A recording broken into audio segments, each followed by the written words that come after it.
press the bell icon on the YouTube app and never miss another update.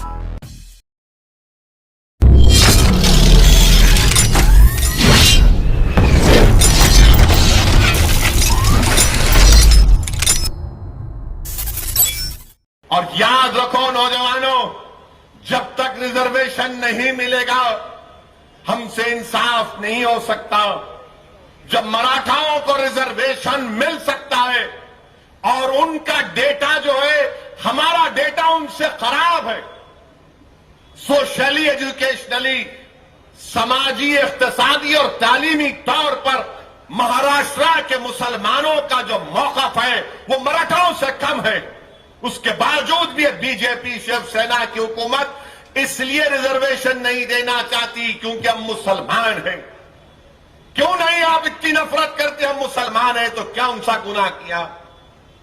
क्यों सा गुनाह किया हमने? अगर हम मुसलमान हैं तो हमारे बच्चे और बच्चियों को रिजर्वेशन नहीं मिलेगा। महाराष्ट्र में मुसलमानों का कितना रिप्रेजेंटेशन है गवर्नमेंट की मुलाजिमतों में? 4.4%। आप बताइए, ये नाइंसाफी नहीं है तो क्या है? हिंदुस्तान के वजीर आजम जब सबका विश्वास की बात कर रहे हैं तो सबसे ज्यादा झूठ बकने वाले अगर कोई है तो हिंदुस्तान का वजीर आजम नरेंद्र मोदी है। और उसके बाद अगर दूसरा नंबर आता है तो महाराष्ट्र के चीफ मिनिस्टर देवेंद्र फडणवीस का आता है। आप मराठाओं को रिजर्वेशन दिए, फील्ड पोस्ट में 19%, सैंक्शन पोस्ट में 14% और मुसलमान जो महाराष्ट्र के गवर्नमेंट में 4%, और आप हमको रिजर्वेशन नहीं देंगे। बताइए आप कौन से सबका विश्वास या विकास की बात कर रहे हैं? महाराष्ट्र में कितने मराठा आईएएस आईपीएस ऑफिसर है? सुनो, महाराष्ट्र में ये जजमेंट कह रहा है बॉम्बे हाई कोर्ट का, सैंक्शन स्ट्रेंथ आईएएस ऑफिसर्स की महाराष्ट्र में 350 है, जिसमें मराठाओं का रिप्रेजेंटेशन 15.52%। आईपीएस ऑफिसर्स में 302 पोस्ट है, मराठाओं का 28% आईपीएस ऑफिसर है। और मुसलमानों के कितने आईएएस ऑफिसर हैं महाराष्ट्र में? 2।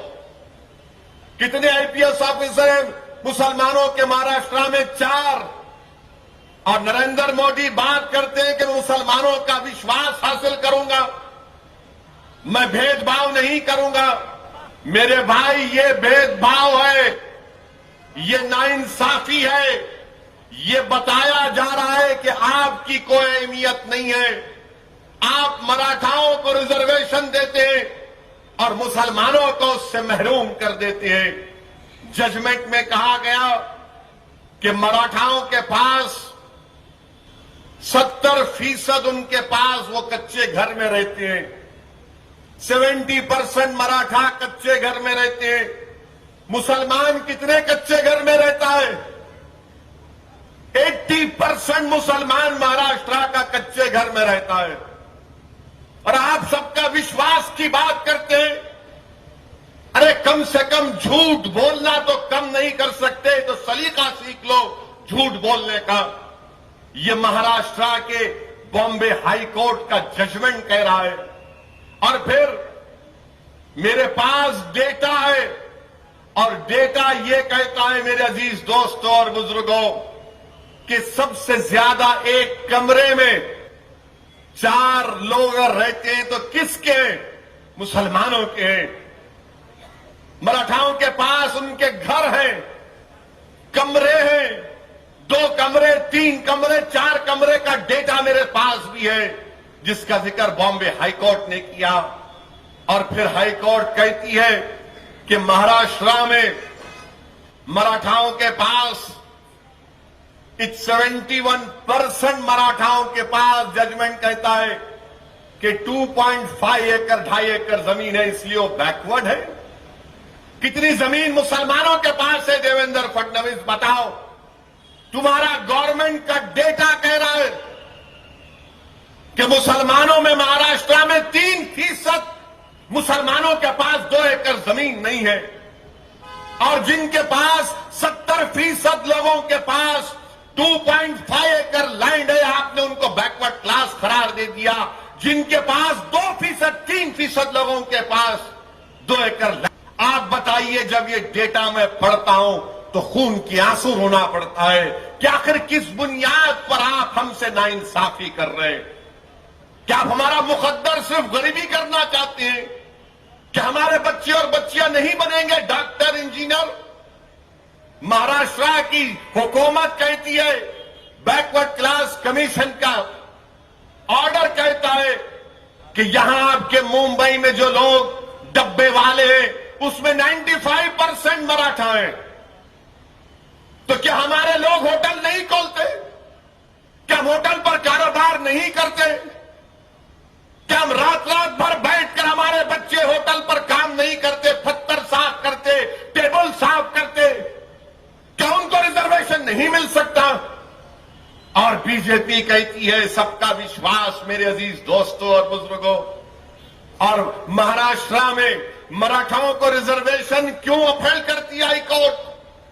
कि महाराष्ट्र में मराठाओं के पास 13% लोग इलिटरेट्स हैं और हमारे पास मुसलमानों में महाराष्ट्र में 21% मुसलमान इलिटरेट्स हैं। बताओ नरेंद्र मोदी, ये आपका सबका विश्वास है? ये आपका इंसाफ है? हम 2 मराठाओं को, मगर हमारा इलिटरेसी उनसे बढ़कर है। सिर्फ नाम हमारा मुसलमान है, इसलिए आप हमको रिजर्वेशन नहीं देना चाहते।